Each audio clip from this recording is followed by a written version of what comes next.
plaats en de geboortedag met een aantal maanden waar ze naar die plaats zou gaan.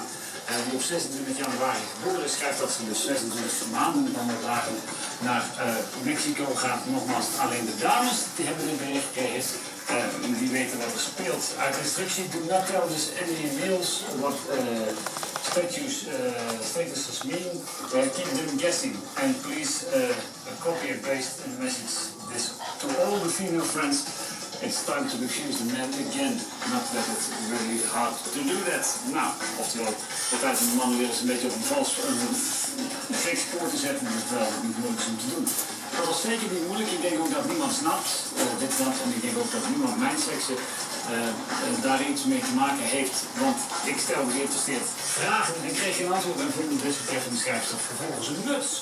Zo zegt hij dat ze dat niet duidelijker wilde zijn. The end. Nu weet hij hoe het zit. Toen is hij met terugwerkende kracht geïrriteerd. En nu niet gaan zeggen dat het flauw is. Daarom zal hij er een punt over maken, zo zegt hij. Je hebt het bericht niet voor niets in je staatsgesprek en gedacht dat het geinig was. Dat mag zeggen dat het niet zo is, zo zegt hij. Ik heb namelijk niets geleerd over borstkanker. Klopt.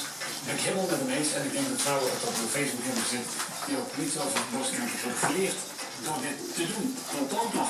Die awareness is dus helemaal weg te zoeken. Tenzij je foei, dat mag niet. Dat de ziekte bestaat en tenzij ze bedoelen dat je weet dat de ziekte bestaat en verschrikkelijk is. En dat wisten wij allemaal. Zonder dit verschrikkelijke rare gedoe.